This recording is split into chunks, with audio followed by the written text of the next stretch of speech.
अस्सलामुअलैकुम वरहमतुल्लाहि वबरकातुहू। बिस्मिल्लाहिर्रहमानिर्रहीम। ऐं जेकॾहिं वाकई असीं उन्हनि ॾांहुं फ़रिश्ता बि लाहियूं हा ऐं मुर्दा क़बरुनि मां उथी बि उन्हनि सां ॻाल्हाइनि हा, उन्हनि वटि सभु शयूं आम्हूं साम्हूं आणियूं हा, त बि उहे ईमान न आणीनि हा सवाइ उनजे जो अल्लाह चाहे। पर उन्हनि मां घणा जहालत यानी बेवकूफ़ी ऐं बेसमझीअ जूं ॻाल्हियूं कनि था।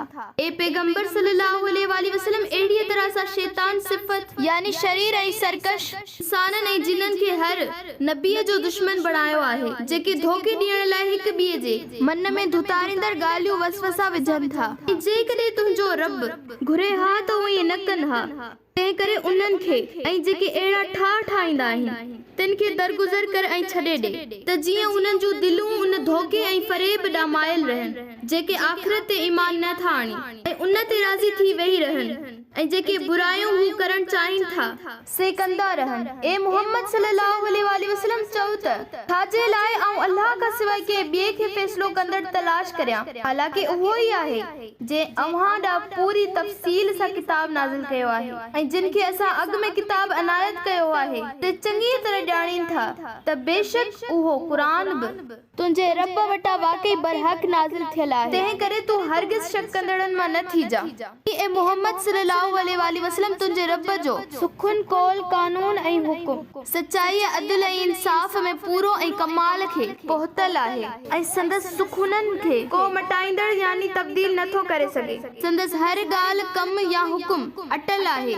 ऐं हू सभु कुझु ॿुधंदड़ ऐं सभु कुझु ॼाणींदड़ आहे। ऐं जेकॾहिं तूं ज़मीन यानी दुनिया वारनि जी अक्सीरत जे चवण ते हलंदे त हू तोखे अल्लाह जी राह खां भटकाए गुमराह करे छॾींदा। हू रुगो गुमाननि ऐं अनोमाननि ते हलनि था ऐं रुगो अटकल बाज़ी करे रहिया आहिनि। बेशक तुंहिंजो रब चङी तरह ॼाणे थो त केरु संदसि रस्ते खां भटकियल आहे, हू हिदायत वारनि खे बि खूब ॼाणे थो।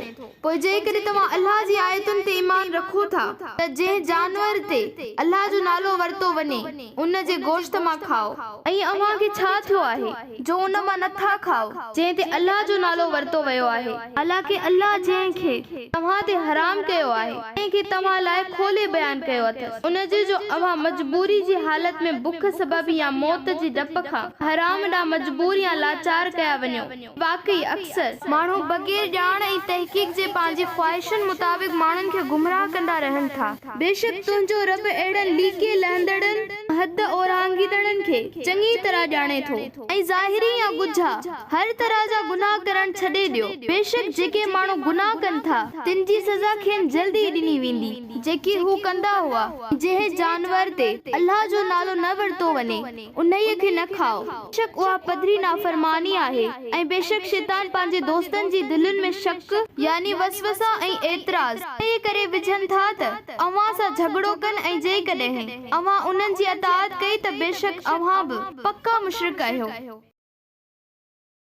अल्लाह जेको मुअल हो उन्हीअ खे असां जीअरो कयो यानी मुअल या मुर्दे क़ल्ब खे ईमान जी आब हयात सां जीआरियो ऐं जंहिं खे असां रोशनी अता कई जंहिं सां हू माण्हुनि में हले थो यानी ज़िंदगी बसर करे थो, त पोइ छा उहो शख़्स उन्हीअ जे बराबर थी सघे थो जेको गुमराहीअ जी ऊंधाइनि में घेरियल हुजे ऐं उन मां निकिरण वारो न हुजे। अहिड़ीअ तरह काफ़िर जेको कम करे रहिया आहिनि से उन्हनि लाइ सींगार या खुशनुमा कया विया आहिनि ऐं अहिड़ीअ तरह असां हर ॻोठ में वॾनि वॾनि ॾोहारियुनि खे उतां जो सरदार या वॾेरो कयो आहे त उहे उते पंहिंजे मकर यानी फसाद ऐं फरेब जो ॼार विछाइनि ऐं हू हर मकर या फसाद नथा कनि मगर पंहिंजे पाण सां पर खेनि उन जो शऊर सम्झ ऐं एहसास न आहे।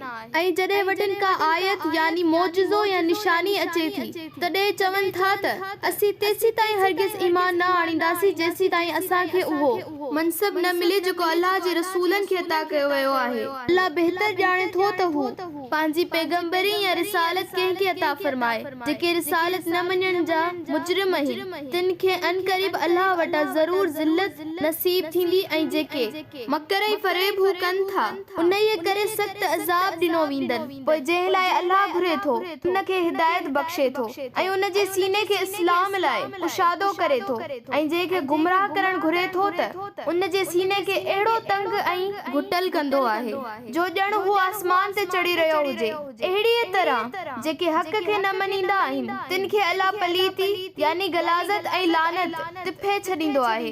ऐं हीअ तुंहिंजो रब जो रस्तो त बिल्कुलु सिधो आहे। ऐं ॾिस त नसीहत हासिल करण वारनि लाइ वाकई असां कहिड़ियूं न साफ़ साफ़ निशानियूं बयान कयूं आहिनि। उन्हनि लाइ संदन रब वटि सलामतीअ जो घर यानी जन्नत आहे ऐं उहो ई संदसि मददगार आहे उन्हनि अमलनि जे करे जेके हू कंदा रहिया। ऐं जंहिं ॾींहुं अल्लाह जिन्ननि ऐं इंसाननि खे सभिनी खे गॾु कंदो ऐं फरमाईंदो, ए जिन्ननि जी जमायत बेशक तव्हां इंसाननि मां घणा ई पाण सां मिलाया या पंहिंजे ताबे कया हुआ ऐं इंसाननि मां जेके उन्हनि जा साथी हूंदा से चवंदा त ए असांजा रब असां हिक ॿिए खे खूब इस्तेमाल कयो ऐं फ़ाइदो वरितो ऐं आख़िर उन वक़्त ते पहुतासीं जेको तो असां लाइ मुक़रर कयो हो यानी असांजो मौत अची वियो। अल्लाह ताला फरमाईंदो त अव्हां जी जाइ दोज़ख आहे अवी मंजस हमेशा रहंदो मगर जेके अल्लाह चाहे यानी जॾहिं अल्लाह चाहींदो त किन खे दोज़ख मां कढंदो ऐं बेशक तुंहिंजो रब वॾो दानाव ऐं सभु कुझु ॼाणींदड़ आहे। अहिड़ीअ तरह आख़िरत में असां ज़ालिमनि गुनाहगारनि खे हिक ॿिए सां मिलाईंदासूं बिसबब उन जे जेके हू दुनिया में कमाईंदा रहिया। ऐं उन ॾींहुं असां खाइन पुछंदासीं त ए जिन्ननि ऐं इंसाननि जी जमायत छा तव्हां वटि तव्हां मां पैगंबर न आया हुआ जेके अव्हां खे मुंहिंजूं आयतूं ॿुधाईंदा हुआ तव्हां खे हिन ॾींहं जे अचण खां ख़बरदार या हिॾारींदा हुआ। उन वक़्तु उहे गुनाहगार चवंदा त बराबर उहे आया हुआ ऐं असीं पाण ते शाहिदी ॾियूं था त उन्हनि असांखे सभु कुझु ॿुधायो हो पर असां उन्हनि जो चवण न मञियो हो। हक़ीक़त इहा आहे त दुनिया जे थोरनि ॾींहंनि जी ज़िंदगीअ उन्हनि खे धोखे में विझी गर्क करे छॾियो हो ऐं उन्हीअ ॾींहुं हू खुद पंहिंजे पाण ते शाहिद हूंदा त बेशक हू काफ़िर हक़ जा मुनकर हुआ। उहो उन्हीअ करे त रसूल उन्हनि वटि आया ऐं जीअं उहो साबित थिए त तुंहिंजो रब अहिड़ो न आहे जो ॻोठनि खे ज़ुल्म या नाइंसाफ़ीअ सां तबाह करे ऐं उतां जा रहाकू बेख़बर हुजनि ऐं सभिनी लाइ संदन अमलनि मुताबिक़ दर्जा यानी मर्तबा आहिनि। ऐं तुंहिंजो रब जेके कुझु हू कनि था तंहिंखां हरगिज़ गाफ़िल न आहे। ऐं तुंहिंजो रब बेनियाज़ बेपरवाह ऐं बेहद रहम करण वारो आहे। जेकॾहिं हू घुरे त अव्हां खे हटाए छॾे ऐं अव्हां खां पोइ जंहिं खे घुरे तंहिं खे तव्हांजो जाइ नशीन करे अव्हां खे हिक ॿिए क़ौम जी नस्ल या औलाद मां पैदा कयो अथई ऐं ॿियनि जा वारिस थिया आहियो। बेशक जंहिं ॻाल्हि जो अव्हां सां फ़ाइदो कयो वञे थो उहा ज़रूर ईंदी यानी क़यामत ऐं तव्हां अल्लाह खे उन जे न अचण खां मजबूर या आजिज़ नथा करे सघो।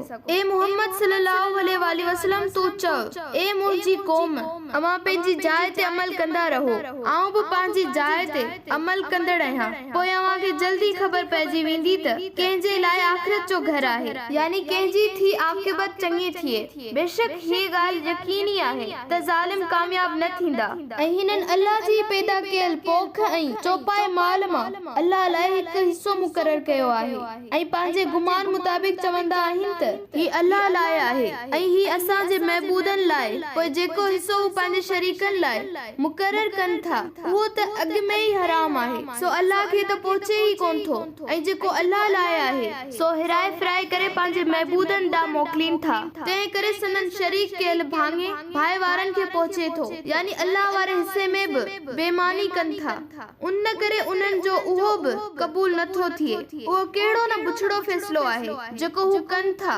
अहिड़ी तरह केतिरनि ई मुशरिकनि लाइ संदन हथरादू बणायल खुदाई शरीकनि संदन औलाद जो क़त्ल करण जहिड़ो वहशी कम बि सुहिणो ऐं खुशनुमा करे ॾेखारियो आहे त जीअं खेनि तबाही बर्बादीअ ऐं हलाकत में विझनि ऐं संदन दीन खे मथनि रलाए मिलाए मुश्तबा या मशकूक करे छॾी ऐं जेकॾहिं अल्लाह घुरे हा त हू ईअं न कनि हा पर छाकाणि त हू हक़ जे इनकार बुग़्ज़ ऐं हसद में अंधा थी विया आहिनि उन करे अल्लाह उन्हनि खे छॾे ॾिनो आहे। तंहिं करे तूं बि खेनि विसारे छॾ ऐं जेके कुझु ठाह ठाहिनि था या कूड़ घड़ीनि था तंहिं करे उन्हनि खे उन्हनि जे हाल ते छॾे ॾे ऐं पंहिंजे ख़्याल मुताबिक़ चवनि था त हीअ जानवर ऐं हीअ पोख ख़ासि माण्हुनि खां सवाइ ॿियनि माण्हुनि ते हराम आहे इन्हनि खे फ़क़ति उहो ई खाई सघे थो जंहिंखे असीं खाराइण चाहियूं ऐं अल्लाह ते कूड़ो ठाहे किन जानवरनि जूं पुठियूं यानी बार ढोइण ऐं सवारी करण खां हराम कयो अथनि ऐं किन जानवरनि ते हलाल करण वक़्तु अल्लाह जो नालो नथा वठनि ऐं जेके जेकी रीतू ऐं रस्मूं उन्हनि इख्तियार कयूं आहिनि उहे हुन अल्लाह ते सरासर बहतान आहिनि ऐं जल्दी ई खेनि अल्लाह उन्हनि खे ठाहिण जो बदिलो ऐं सज़ा ॾींदो। ऐं अहिड़ी तरह इहो बि चवनि था त जेके उन्हनि जानवरनि जे पेट में आहे उहो फ़क़ति असांजे मर्दनि लाइ आहे ऐं इहो असांजी औरतुनि ते हराम आहे। जेकॾहिं इहो फर मोल हूंदो त इहो सभु मर्द ऐं औरतूं उन में शरीक आहिनि। अल्लाह जल्दी खेनि अहिड़ी बेबुनियाद ॻाल्हियुनि जी सज़ा ॾींदो। बेशक उहो वॾो दानाओ ऐं हर शइ खे हर हंधि हर वक़्तु चङी तरह ॼाणींदड़ आहे। उन्हीअ में को बि शक न आहे त जिन पंहिंजे औलाद खे बेवकूफ़ीअ ऐं अणॼाणाईअ जे करे क़त्ल कयो आहे उहे वॾे खसारे वारा थिया ऐं जिन अल्लाह जे ॾिनल रिज़्क़ खे अल्लाह ते कूड़ मड़ींदे हराम कयो उहे यकीनन गुमराह थी चुका ऐं हिदायत वारा ई न थिया। ऐं उहो अल्लाह ई आहे जंहिं छितनि वारा मनहनि या छपरनि ते चढ़ंदड़ वलियूं वण या अंगूर जा बाग ऐं बिना छितनि या छपरनि जे तरह तरह जा बाग पैदा कया ऐं खजूं ऐं पोखूं जिन जा मेवा खाइण में मुख़्तलिफ़ क़िस्मनि जा आहिनि पैदा कया आहिनि ऐं ज़ैतून ऐं ॾाढ़ूं बि जेके हिक ॿिए सां मिलंदड़ मुतशाबिया ऐं जुदा जुदा क़िस्म जा यानी गैर मुतशाबिया पिण पैदा कया आहिनि। जॾहिं उहे फर ॾींहं त उन्हनि जे मेवे मां खाओ ऐं लाबारे वक़्तु अल्लाह जो हक़ यानी ज़कात ऐं सदको अदा करियो ऐं अजायो इसराफ़ ऐं फिज़ूल ख़र्ची करे न विञायो। यकीनन अल्लाह इसराफ़ कंदड़ खे पसंदि नथो करे। उहो ई अल्लाह जे तव्हां लाइ चौपाइनि मां के बार खाइण वारो जानवर ऐं कुझु ज़मीन सां गॾल जानवर यानी नंढड़े कद वारा जानवर जेके सवारी या बार खाइण जे कम न अचनि जीअं बकरी वग़ैरह पैदा कया ऐं अल्लाह अव्हां खे जेको हलाल रिज़्क़ ॾिनो आहे उन मां खाओ ऐं शैतान जे नक्शे कदम ते न हलो। बेशक उहो ई तव्हांजो पधरो दुश्मन आहे। ॾिसो अल्लाह जानवर 8 क़िस्मनि जा जोड़ा नर ऐं मादी मां पैदा कया आहिनि। 2 नर ऐं मादी रिढनि मां, नर ऐं मादी बकरियुनि मां। ए मोहम्मद सल्लल्लाहु अलैहि वसल्लम उन्हनि खां पुछ त अल्लाह ॿिन्ही क़िस्मनि जे जानवरनि मां नर हराम कया आहिनि या मादियूं उहे फर जिन खे ॿिन्ही मादियुनि जे पेटनि यानी रहमनि या भेरड़ियुनि पेटियो या संभालियो आहे। चईं त जेकॾहिं तव्हां सचा आहियो त मूंखे इल्म जी रोशनीअ में दलील या सनद सां ख़बर ॾियो। ऐं अहिड़ी तरह उठनि मां 2 नर ऐं मादी ऐं गऊनि मां 2 नर ऐं मादी पोइ वरी खाइनि पुछ त भला अल्लाह 2 नर हराम कया आहिनि 2 मादियूं या बचड़ा जिन खे ॿिन्ही पेटनि यानी रहमनि या भेरड़ियुनि लपेटियो या संभालियो आहे खाइनि पिण पुछ त छा अल्लाह जॾहिं उहे हुकुम ॾिना तॾहिं अमी रूबरू मौजूद हुआ। मतलब ही आहे त अल्लाह अव्हां सां सिधो सऊं कोन ॻाल्हायो आहे ऐं नबीअ बि अव्हां खे अहिड़ो हुकुम कोन ॾिनो आहे त तव्हां हराम ऐं हलाल जी बेगी छो मचाई आहे। पोइ उन खां वधीक ज़ालिम केरु थी सघे थो जेको बिना इल्म जे माण्हुनि खे गुमराह करण लाइ अल्लाह ते बुरा ठाह ठाहे। बेशक अल्लाह ज़ालिमनि खे हिदायत न कंदो आहे। ए पैगंबर सल्लल्लाहु अलैहि वसल्लम चओ त जेको वही मूं वटि आयो आहे उन में मूंखे का बि अहिड़ी शइ नथी मिले जेका खाईंदड़ खाए त उन ते हराम कयल हुजे सिवाय उन जे जो उहो जानवर मुर्दार हुजे या वहायल रत यानी सीर वारो रत या सूअर जो गोश्त हुजे जेको बिल्कुल नजिस यानी पलीत आहे या उन जानवर जो गोश्त जेको अल्लाह खां सिवाय ॿिए कंहिं जे नाले ते ज़िबा कयो वियो हुजे पर जेको माण्हू मजबूरीअ जी हालत में फाका कशीअ जी हालत में मरण जी डप खां सिर्फ ज़रूरत जी हद ताईं घुर्ज आहिर ऐं नाफरमानी जे इरादे खां सिवाय ऐं न हद ओरांगींदड़ थी खाए त उन ते को बि गुनाह न आहे। बेशक तुंहिंजो रब ॾाढो माफ़ करण वारो ऐं निहायती बाझारो आहे। जिन यहूदियत इख्तियार कई उन्हनि ते असां सभु नहनी वारा जानवर यानी शतर मुर्ग या उठ पखी काज़ ऐं बदक वग़ैरह हराम कया हुआ ऐं गऊं ऐं बकरीअ जी चर्बी बि मथनि हराम कईसूं सिवाय उन चर्बीअ जे जेका ॿिन्ही जे पुठनि या आंडनि ते लगल हुजे या हडनि सां चंबड़ियल हुजे सा हलाल कई हुईसूं। इहा सज़ा खेनि संदसि सरकशीअ जे करे ॾिनी हुईसूं ऐं बेशक असीं हर ॻाल्हि बयान करण में ज़रूर सचा आहियूं। पोइ ए पैगंबर सल्लल्लाहु अलैहि वसल्लम जेकॾहिं अञा बि तोखे कूड़ो कनि त खेनि चओ त तव्हांजो रब कुशादी रहमत वारो आहे ऐं अल्लाह तव्हांखे ॾाढियूं मोहलतूं ॾिनियूं पर अव्हां में सुधरण जी उमेद न आहे। तंहिं करे ॾोहारी क़ौम खां संदसि अज़ाब टारियो न वेंदो। ए मोहम्मद सल्लल्लाहु अलैहि वसल्लम उहे मुशरिक तुंहिंजे उन्हनि ॻाल्हियुनि जे जवाब में सिघो ई चवंदा त जे अल्लाह घुरे हा त न की असीं शिरक करियूं हा न की असांजा आबा ॾाढा शिरक कनि हा ऐं न की असां का शइ हराम करियूं हा पर यादि रहे त उन्हनि खागिन बि अहिड़ी तरह हक़ खे कूड़ो कयो हो तां जो मज़ो चखी आहियूं। उन्हनि खे चओ त तव्हां वटि को इल्म यानी दलील या ख़बर आहे त उहो असां लाइ ॿाहिरि कढो यानी ज़ाहिर करियो। अमी रुगो गुमान वहम ऐं अनुमान ते हलो था ऐं रुगो दुका आणो था ऐं अटकल बाज़ी करियो था। ए पैगंबर सल्लल्लाहु अलैहि वसल्लम चओ त पोइ अल्लाह जी हुज्जत ई दिल में समाइजी वेंदड़ गालिब मुहक्किम मज़बूत ऐं कमाल आहे। जेकॾहिं हू घुरे हा त ज़रूर अवां सभिनी खे हिदायत करे हा। ए पैगंबर सल्लल्लाहु अलैहि वसल्लम खे चओ त पंहिंजा शाहिद आणियो जेके गवाही ॾीन त बेशक अल्लाह हिन शइ खे हराम कयो आहे। पोइ जेकॾहिं हू शाहिदी ॾीन बि त बि तूं उन्हनि सां शामिल थी अहिड़ी गवाही न ॾिजां ऐं तूं उन्हनि जी ख्वाहिशुनि जी ताबेदारी न कर जिन असांजी आयतुनि खे कूड़ो कयो ऐं जेके आख़िरत ते ईमान नथा रखनि ऐं उहे पंहिंजे रब सां ॿियनि खे बराबर कनि था। ऐं ए पैगंबर सल्लल्लाहु अलैहि वसल्लम खे चओ त अचो अव्हां खे पढ़ी ॿुधायां त तव्हांजे रब तव्हां ते छा छा हराम कयो आहे। हिन रुकू में अल्लाह ताला इंसाननि जे लाइ पंहिंजा 10 हुक्म ॾिना आहिनि जेके बयान करियूं था।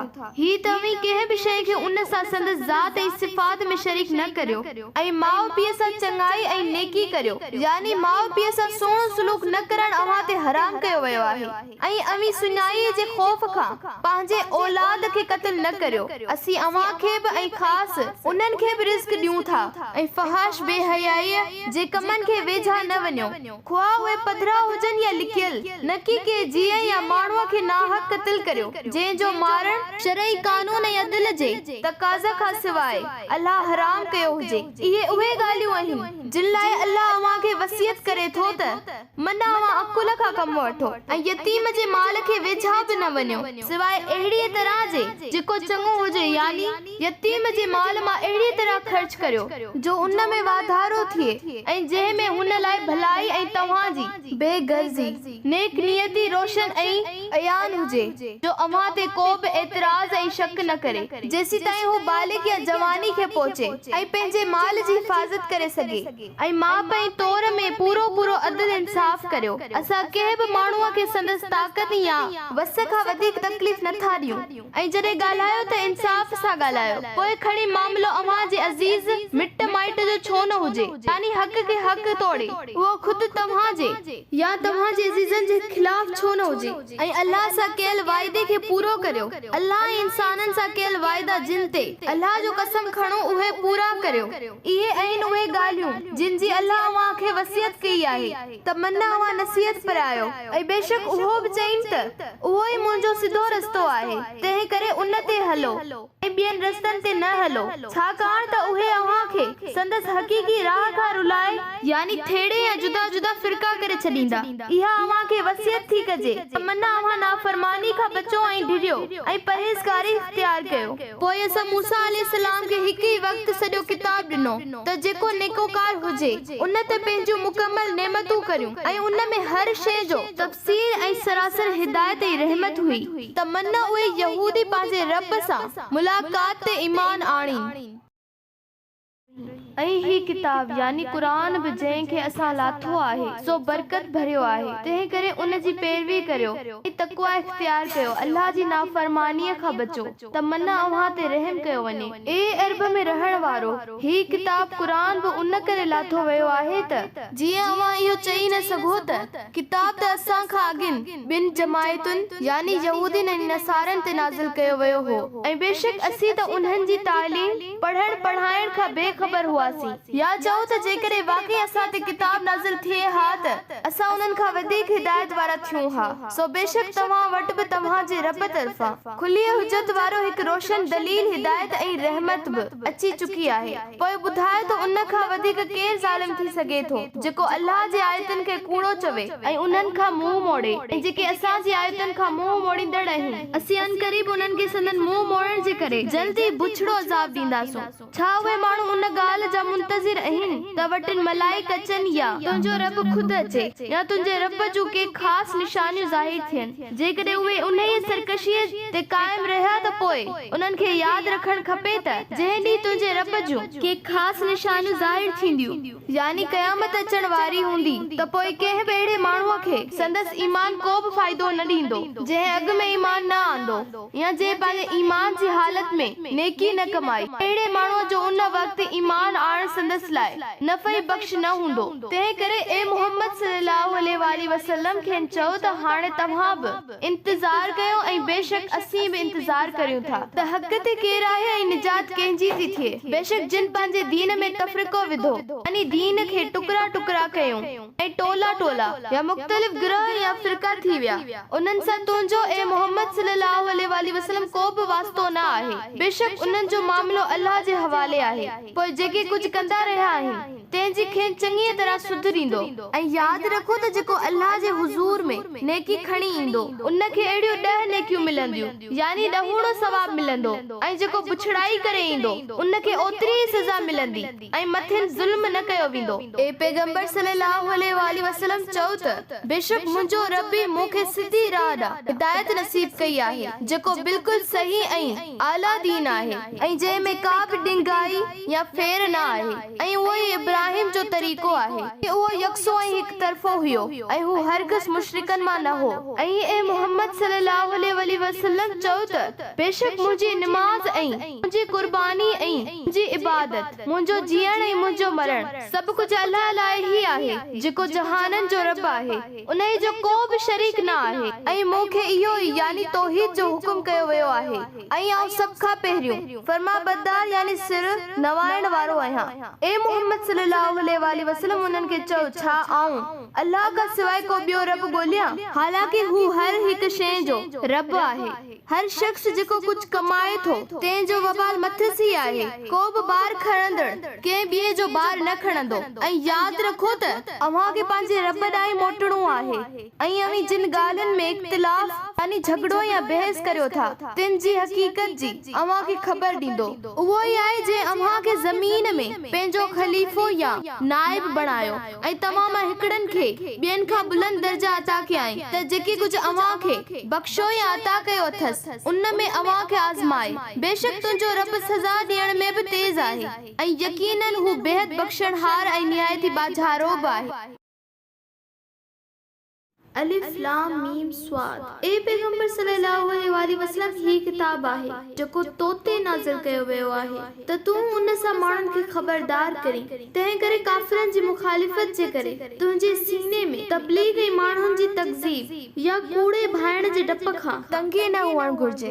ऐं ही क़ुरान त ईमान वारनि लाइ सरासर नसीहत आहे। ए इंसानो जेको अव्हां ॾांहुं अव्हां जे पालणहार जी तरफ़ खां लाथो वियो आहे उन जी पैरवी करियो ऐं उन खां सवाइ ॿियनि मददगारनि ऐं दोस्तनि जी पैरवी न करियो। अफ़सोस आहे त तव्हां माण्हू तमामु घटि नसीहत वठो था ऐं असां केतिरनि ई ॻोठनि खे नास यानी बर्बाद ऐं वीरान कयो आहे। पोइ मथिन असांजो अज़ाब या त राति जो ओचितो अची कड़कियो या जॾहिं उहे मंझंदि जो आराम करे रहिया हुया। पोइ खेनि जॾहिं असांजो अज़ाब अची पहुतो त हिन खां सवाइ ॿी पुकार या वाई संदन बात न हुई त बेशक असां ज़ालिम हुआसीं। पोइ जिन क़ौमुनि ॾांहुं रसूल मोकिलिया विया हुआ असां उन्हनि खां ज़रूर पुछंदासीं त उन्हनि खे हक़ जी दावत केतिरी क़दर पहुचाई वई ऐं असीं रसूलनि खां बि ज़रूर पुछंदासीं त उन्हनि खे उम्मत जी तरफ़ खां छा जवाब मिलियो। पोइ यकीनन असां खेनि पंहिंजे इल्म ऐं ॼाण सां समूरो अहवाल ॿुधाईंदासीं ऐं आख़िर असां को गायब यानी गैर हाज़िर परे या बेख़बर त न हुआसीं। असांजे इल्म खां का बि शइ ॻुझी न आहे ऐं उन ॾींहुं ऐं मालनि जो तोड़जण बरहक़ आहे। पोइ जिन जे मीज़ान यानी नेक अमलनि जे वज़न जो पुड़ गरो थियो उहे ई कामयाब हूंदा ऐं जिन जा पुड़ हल्का थिया से उहे हूंदा जिन पंहिंजी जान खे जोखे में विधो ऐं छेहे वारा थिया। ऐं इहो इन करे जो उहे असांजी आयतुनि सां ज़ुल्म कंदा हुआ यानी असांजी आयतुनि जो इनकार कंदा हुआ ऐं उन्हनि जो क़दर न कंदा हुआ। ऐं बेशक असां ई तव्हांखे ज़मीन में रहायो ऐं तव्हां लाइ मंझंदि गुज़रान करण जो सामान ऐं ज़रिया मुहैया कयासीं, मगर तव्हां माण्हू घटि या बिल्कुलु थोरो शुक्र अदा कंदा आहियो। ऐं बेशक असां अव्हांखे खलकियो यानी तव्हांजी ख़लक़त जी शुरूआत कई। पोइ अव्हांखे शिकिल सूरत ॾिनीसूं। पोइ मलाइकनि खे चयोसूं त आदम खे सजदो कयो। पोइ सभिनी मलाइकनि सजदो कयो सिवाइ इब्लीस जे ऐं हू सजदे कंदड़नि मां न थियो। तंहिं ते अल्लाह इब्लीस खे चयो त ए इब्लीस तोखे कहिड़ी शइ सजदे करण खां रोकियो जॾहिं त मूं तोखे हुकुम ॾिनो हो। इब्लीस चयो त आऊं हिन खां बहितर आहियां। तो मूंखे बाहि मां पैदा कयो आहे ऐं हिन खे मिटीअ मां पैदा कयो अथई। अल्लाह ताला हुकुम कयो त ए इब्लीस तूं हिन जन्नत हेठि लही वञ, तोखे मंजिस यानी जन्नत में वॾाई करण नथी जुगाए, तूं उन जे लाइक़ ई न आहीं जो हिन जन्नत मक़ाम कुर्ब ऐं मुंहिंजी रज़ा जी नज़र हेठि रही, तंहिं करे तूं हितां निकिरी वञ, बेशक तूं ज़लीलनि ऐं ख्वार थियलनि मां आहीं। इब्लीस चयो त मूंखे उन ॾींहं ताईं मोहलत ॾे जंहिं ॾींहुं उहे इंसान क़बरुनि मां उथारिया वेंदा। अल्लाह ताला फरमायो, बेशक तूं मोहलत ॾिनलनि मां आहीं। इब्लीस चयो,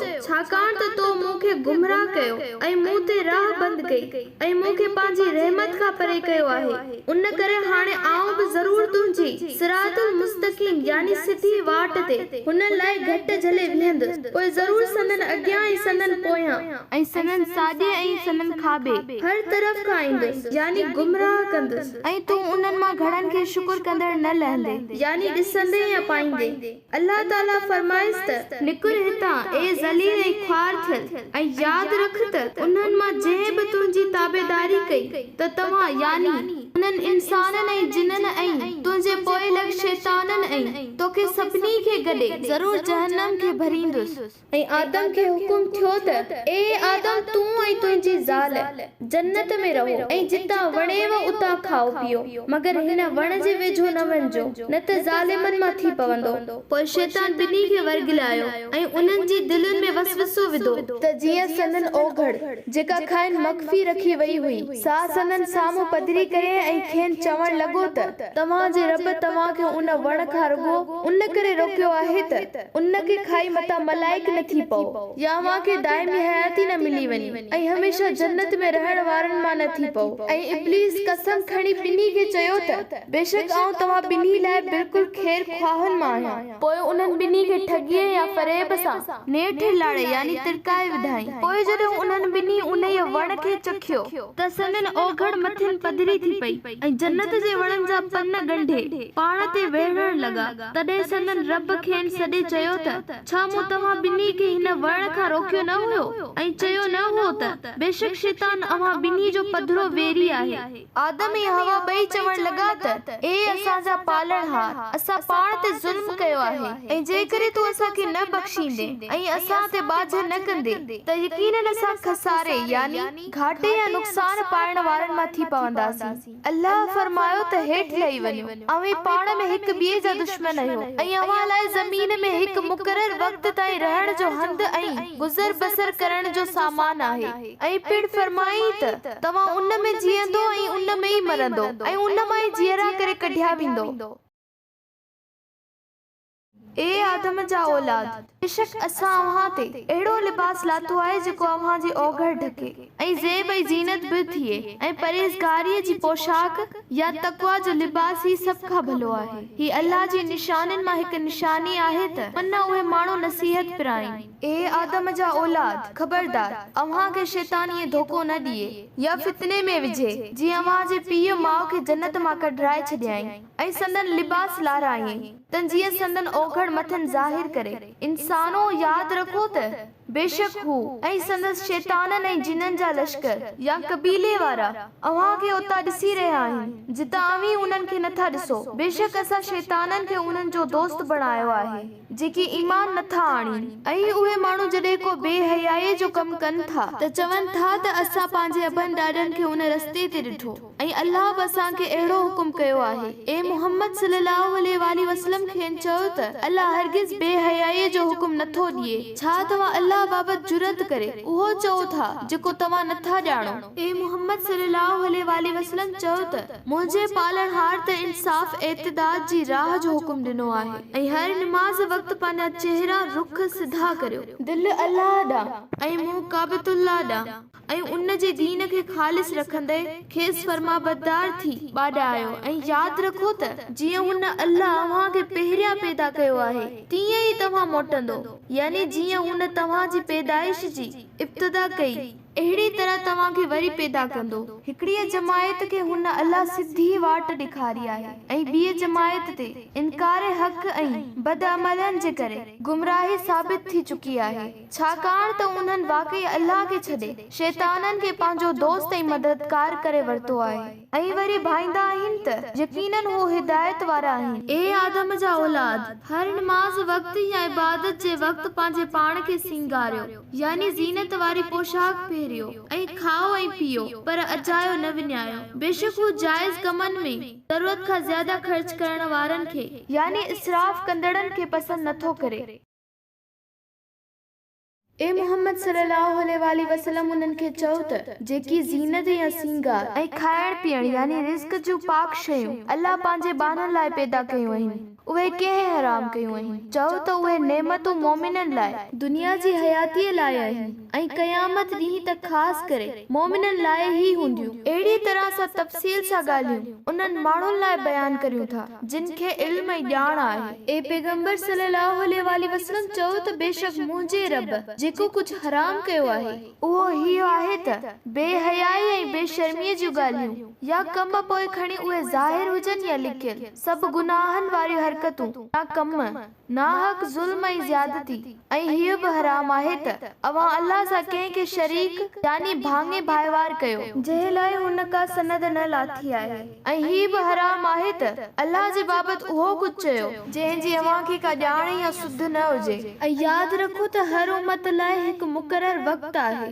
पोइ जॾहिं संदन मुक़रर वक़्त जो माण भरिजी आयो ऐं अजुल अची वियो त उन खां हिकु घड़ी या हिकु पलक न पोइते थींदा ऐं न अॻिते थींदा। ए बनी आदम जेकॾहिं अव्हां वटि अव्हां मां ई पैगंबर अचनि ऐं मुंहिंजूं आयतूं पढ़ी ॿुधाइनि त पोइ जेके तक़वा इख्तियार कंदा नाफ़रमानी करण खां डिॼंदा ऐं पाण सुधारींदा तिन खे न की खौफ़ या भउ हूंदो ऐं न की उहे गमगीन थींदा।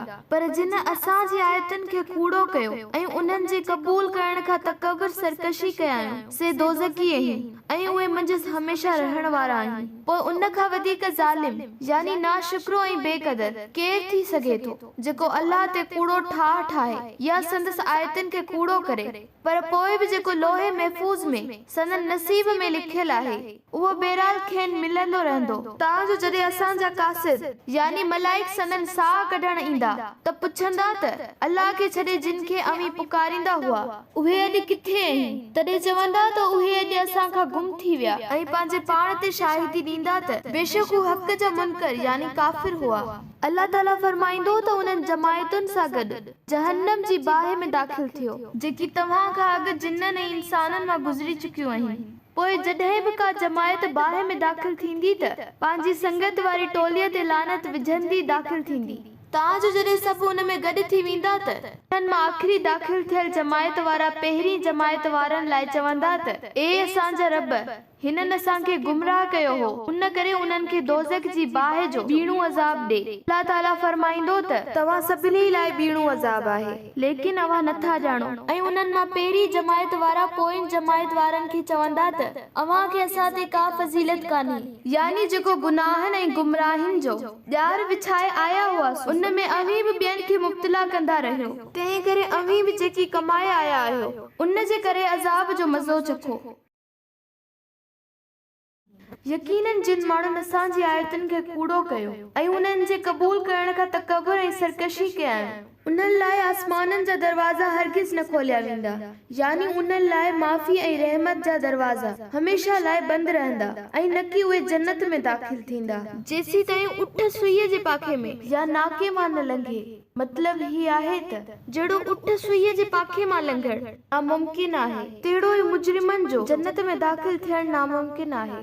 ऐं असां अहिड़ीअ तरह मुजरिमनि यानी बदकारनि खे बदिलो ॾींदा आहियूं उन्हनि जे लाइ जहन्नम जी बाहि जो विछाणो यानी बिस्तरो हूंदो ऐं संदन मथां बाहि जो ओछण यानी चादरूं ऐं सवड़ियूं या रज़ायूं हूंदियूं। ऐं अहिड़ी तरह असीं ज़ालिमनि खे बदिलो ॾींदा आहियूं। पर जिन ईमान आंदो ऐं नेक अमल कया त असांजो कानून आहे त असां कंहिंखे बि संदसि ताक़त या वस खां वधीक तकलीफ़ न ॾींदा आहियूं। उहे जन्नती आहिनि उहे हुन में हमेशह रहण वारा हूंदा ऐं असीं संदन सीननि में जेको बि कीनो यानी कदूरत या नफ़रत रंज ऐं हसद हूंदो सो कटी छॾींदासीं ऐं हू कंहिं बि बुलंद मक़ाम ऐं अल्लाह जी अता कयल नेमतुनि ते को बि हसद न कंदा ऐं संदन हेठियां नहरियूं पियूं वहंदियूं ऐं ख़ुशीअ जी बहक विचां बेइख्तियार चवंदा त सभु सना तारीफ़ ऐं शुक्र अल्लाह जे लाइ ई आहे जंहिं असांखे हिन वाट लॻायो। जेकॾहिं अल्लाह असांजी रहनुमाई न करे हा त असीं कॾहिं बि हिदायत हासिल न करे सघूं हा। बेशक असांजे रब जा रसूल हक़ यानी सचो दीन ई खणी आया हुआ। उन वक़्त अल्लाह जी तरफ़ां पुकारियो वेंदनि त इहा जन्नत तव्हांजी आहे, तव्हांखे उन जो वारिस बणायो वियो आहे ऐं इहा उन्हनि अमलनि जी एवज़ आहे जेके अव्हां कंदा रहिया हुओ। ऐं जन्नती दोज़खिन खे सॾु करे चवंदा त असां त वाकई उन्हनि सभिनी वाइदनि खे सचो लधो जेके असांजे रब असां सां कया हुआ। छा तव्हां बि सच पच उहो ई लधो जेको तव्हांजे रब तव्हां सां वाइदो कयो हो? उहे चवंदा त हाओ बिल्कुलु ईअं ई ॾिठोसीं जीअं रब वाइदो कयो हो। ऐं पोइ हिकु पुकारींदड़ संदन विच में पुकारींदो त बेशक अल्लाह ज़ालिमनि नाशुक्रनि बेक़दरनि ऐं हक़ जे मुनकरनि ते लानत कई आहे। छाकाणि त उहे माण्हुनि खे अल्लाह जी वाट खां रोकींदा हुआ ऐं उन में ॾिंगाई पैदा करणु घुरंदा हुआ ऐं उन में ऐब ऐं नुक्स ॻोल्हींदा हुआ ऐं एतिराज़ ऐं बहस करे माण्हुनि खे बदज़न मशकूक ऐं मुतनफ़र कंदा हुआ ऐं उहे आख़िरत जा मुनकर हुआ। ऐं उन्हनि ॿिन्ही यानी जन्नत वारनि ऐं दोज़ख वारनि जे विच में हिकु हिजाब यानी ओलो ओट या पर्दो हूंदो जंहिंजे एराफ़ यानी जन्नत ऐं दोज़ख जे विच में हिकु मक़ाम आहे जंहिंजे ऊचनि मीनारनि ते के अहिड़ा माण्हू हूंदा जेके सभु कंहिंखे सनन पेशानिन मां सुञाणींदा ऐं उहे जन्नतिन खे चवंदा त सलामती हुजे तव्हां ते। ऐं उहे यानी असहाबे एराफ़ अञा जन्नत में दाख़िल न थिया हूंदा पर उहे उन जा उम्मीदवार हूंदा यानी असहाबे एराफ़ जिन जूं नेकियूं ऐं बदियूं बराबर हूंदियूं। उहे जन्नत में दाख़िल थियण लाइ अल्लाह जे हुक्म जा मुंतज़िर हूंदा ऐं जन्नतिन ऐं दोज़खिन जो नज़ारो करे रहिया हूंदा। ऐं जॾहिं उन्हनि जे नज़र दोज़खिन ॾांहुं फिराई वेंदी त चवंदा त ए असांजा रब असांखे ज़ालिमनि में शामिल न कजा। ऐं एराफ़ वारा दोज़ख में पयल वॾनि वॾनि शख़्सियतुनि जिन खे सनन पेशानिन मां सुञाणींदा हूंदा पुकारे चवंदा त अव्हांखे न अव्हांजी जमायत को फ़ाइदो पहुचायो ऐं न तव्हांजी तकब्बुर जेको तव्हां कंदा हुआ कंहिं कमायो। ऐं छा ही जन्नती उहे न आहिनि जिन लाइ अव्हां कसम खणी चवंदा हुआ त अल्लाह उन्हनि ते बादशाही रहम न कंदो। ॾिसो अॼु उन्हनि खे ई चयो वियो त जन्नत में दाख़िल थी वञो, न तव्हां ते को ख़ौफ़ आहे न तव्हां गमगीन थींदा। ऐं दोज़खी जन्नत वारनि खे पुकारींदा ऐं मिनथू कंदा त थोरो पाणी या जेको रिज़्क़ अव्हांखे अल्लाह ॾिनो आहे उन मां कुझु असां ते इनायत करियो। अहले जन्नत जवाब में उन्हनि खे चवंदा त उहे ॿई नेमतूं बेशक अल्लाह काफ़िरनि ते हराम करे छॾियूं आहिनि जिन पंहिंजे दीन खे रांदि ऐं तमाशो करे वरितो आहे, जिन खे दुनिया जी हयाती फ़रेब में फासाए छॾियो हो ऐं हू असांखे विसारे वेठा हुआ।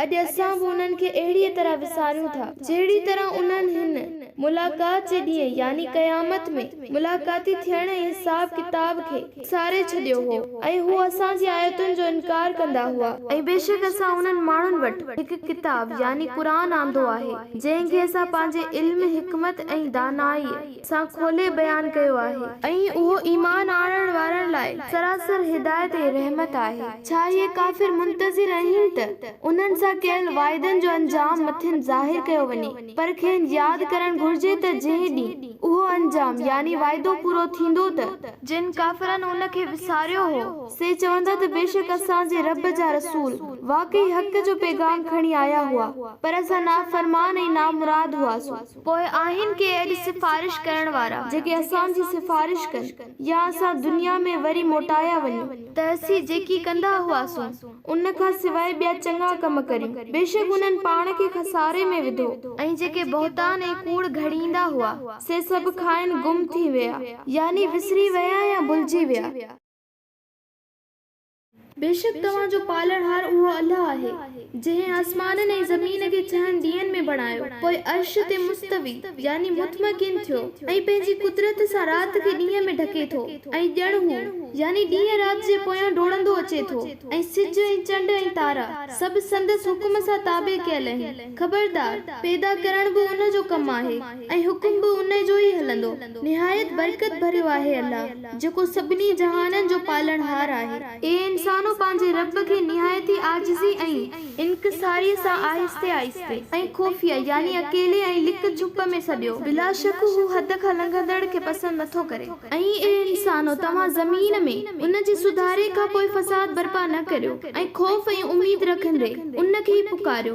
बेशक अल्लाह जी रहमत नेकोकारनि खे ॾाढो वेझो ऐं करीब आहे ऐं उहो अल्लाह ई आहे जेको पंहिंजी रहमत यानी बारिश खां अॻु हवाउनि खे खुशखबरी लाइ मोकिले थो। पोइ उहे हवाऊं पाणीअ सां भरियल गरनि ककरनि खे खणी हलनि थियूं ऐं असीं उन्हनि ककरनि खे कंहिं वीरान ज़मीन या मुल्क ॾांहुं मोकिलियूं था। पोइ असीं उन मां मींहुं वसायूं था ऐं मंझाइनि सां हर क़िस्म जा मेवा पैदा करियूं था। पोइ यादि रखो त जहिड़ी तरह मुअल ज़मीन मां असीं सावक वण टिण ॿूटा ऐं मेवा पैदा करियूं था अहिड़ीअ तरह असीं मुअलनि खे बि कबरुनि मां कढंदासूं। काश तव्हां उन मुशाहिदे मां नसीहत पिरायो ऐं चङो मुल्क यानी चङी ज़मीन वारो मुल्क या सुठी ऐं ज़रखेज़ ज़मीन पंहिंजे रब जे हुक्म सां चङो ओभड़ उपाए थी ऐं ख़राब ज़मीन सिवाइ रदी ऐं ख़राब सलन जे ॿियो नथो निकिरे। अहिड़ी तरह सां शुक्रगुज़ार ऐं क़दर शिनास बाननि लाइ पंहिंजो आयतो खोले खोले बयान कंदा आहियूं। बेशक असां नूह खे संदसि क़ौम ॾांहुं मोकिलियो। पोइ चयाईं त ए मुंहिंजी क़ौम फ़क़ति अल्लाह जी इबादत करियो, उन खां सवाइ तव्हांजो ॿियो को महबूद न आहे। बेशक मां तव्हांजी उन मुशरिकाना रविश या चाल सबब तव्हांजे मथां हिकु वॾे होलनाक ॾींहं जे अज़ाब अचण खां डिॼां थो। संदसि क़ौम जे सरदारनि जवाब ॾिनो त ए नूह, बेशक असां तोखे वाक़ई पधरी गुमराही में ॾिसी रहिया आहियूं। नूह अलैहिस्सलाम चयो त ए मुंहिंजी क़ौम, आऊं गुमराही में मुब्तला न आहियां, पर मां जहाननि जे पालणहार जी तरफ़ां अव्हां ॾांहुं रसूल आहियां। अव्हां खे पंहिंजे रब जी तरफ़ां पैगाम पहुचाइण आयो आहियां ऐं मां तव्हांजो ख़ैर ख़्वाह आहियां ऐं आऊं ख़बरदार थो करियांव त मां अल्लाह जी तरफ़ां उहो कुझु ॼाणां थो जंहिंजी तव्हांखे ख़बर न आहे। छा तव्हांखे हिन ॻाल्हि ते अजब थो लॻे त तव्हां ते तव्हांजे रब तरफ़ां तव्हां मंझां ई हिकु मर्द ते नसीहत आई त जीअं हू तव्हांखे ख़बरदार करे त नाफ़रमानीअ खां बचो ऐं पंहिंजे रब खां डिॼो त मन अव्हां ते रहम कयो वञे। पर पोइ बि उन्हनि माण्हुनि उनखे यानी नूह अलैहिस्सलाम खे कूड़ो कयो या कूड़ो चयो। पोइ असां खेसि ऐं उन्हनि खे जेके साणस ॿेड़ी में हुआ तिन खे बचायो ऐं जिन असांजी आयतुनि खे कूड़ो कयो तिन खे गर्क कयोसीं। बेशक इहा अंधी यानी हक़ न सुञाणींदड़ क़ौम हुई। ऐं आद जी क़ौम ॾांहुं असां संदसि भाउ हूद खे रसूल करे मोकिलियो। हूद चयो त ए मुंहिंजी क़ौम, अल्लाह जी इबादत करियो, उन खां सवाइ ॿियो को बि तव्हांजो महबूद न आहे। पोइ छा तव्हां संदसि नाफ़रमानीअ जे नतीजे खां नथा डिॼो? संदसि क़ौम जे सरदारनि चयो त बेशक असीं तोखे वाक़ई बेवकूफ़ीअ में पियल ॾिसूं था ऐं बेशक असीं तोखे वाक़ई कूड़नि मां भायूं था। हूद चयो त ए मुंहिंजी क़ौम, मां बेवकूफ़ न आहियां, पर जहाननि जे पालणहार तरफ़ां पैगंबर आहियां। तव्हांखे पंहिंजे रब तरफ़ां पैगाम पहुचाइण आयो आहियां। आऊं तव्हांजो ख़ैर ख़्वाह ऐं तव्हां लाइ अमानतदार आहियां। छा तव्हांखे हिन ॻाल्हि ते अजब थो लॻे त तव्हां वटि तव्हांजे रब जे तरफ़ां तव्हां मां ई हिकु मर्द ते नसीहत लथी आहे त जीअं हू तव्हांखे ख़बरदार करे ऐं अल्लाह जो उहो एहसान यादि करियो जो हुन नूह अलैहिस्सलाम जी क़ौम खां पोइ तव्हांखे जाइ नशीन बणायो ऐं तव्हांजी नसुल खे वधीक सगारो कयाईं यानी कुवत कद ऐं सगारो जिस्म में मिसाले बणायाईं। तंहिं करे अल्लाह जूं नेमतूं यादि करियो त मन अव्हां कामयाब थियो। हूद जी क़ौम जे माण्हुनि वराणियो त तूं असां वटि हिन लाइ आयो आहीं त असीं बसि रुगो हिकु अल्लाह जी इबादत करियूं ऐं जिन खे असांजा आबा ॾाॾा पुॼींदा हुआ उन्हनि खे छॾे ॾियूं। करे तूं सचो आहीं त जंहिं अज़ाब जूं तूं असांखे डप यानी धमकी या दड़को ॾीं थो सो भले आण। हूद चयो त बेशक अव्हां ते अव्हां जे पालणहार तरफ़ां अज़ाब ऐं गज़ब यानी ॾमर लाज़िम थी चुको आहे ऐं उहो कहिड़े वक़्त बि तव्हांखे पहुची सघे थो। ऐं ॾिसो त सही, छा तव्हां मूंसां सिर्फ़ उन्हनि नालनि ते झगड़ो करियो था जेके तव्हां ऐं तव्हांजे अबनि ॾाॾनि उन्हनि बुतनि ते रखिया आहिनि? हालांकि अल्लाह अहिड़ी का बि सनद न लाथी आहे। तंहिं करे हाणे तव्हां बि इंतज़ार करियो, बेशक मां बि तव्हां सां गॾु इंतज़ार कंदड़नि मां आहियां त कॾहिं तो अव्हां ते अल्लाह जो गज़ब नाज़िल थिए। पोइ असां उन ई जेके साणस हुआ उन्हनि खे पंहिंजी बाज सां बचायोसूं ऐं जिन असांजी आयतुनि खे कूड़ो कयो तिन जी पाड़ पटे छॾीसूं ऐं उहे कॾहिं बि ईमान आणण वारनि मां न हुआ। ऐं समूद जी क़ौम ॾांहुं संदसि भाउ सालिह खे पैगंबर करे मोकिलियोसूं। सालिह चयो त हे मुंहिंजी क़ौम, अल्लाह जी इबादत करियो, अव्हां जो उन खां सवाइ ॿियो को बि महबूद न आहे। बेशक तव्हां वटि तव्हांजे रब तरफ़ां पधरो दलील यानी मौजज़ो अची वियो आहे। उहो ही आहे त हीअ अल्लाह जी ॾाची अव्हां लाइ हिकु निशानी आहे। पोइ हुनखे आज़ाद छॾे ॾियो त ज़मीन में जितां वणे सो ता चरंदी रहे ऐं हुनखे को ईज़ाउ न रसाइजो, न तव्हांखे दर्दनाक अज़ाब अची पकड़ींदो।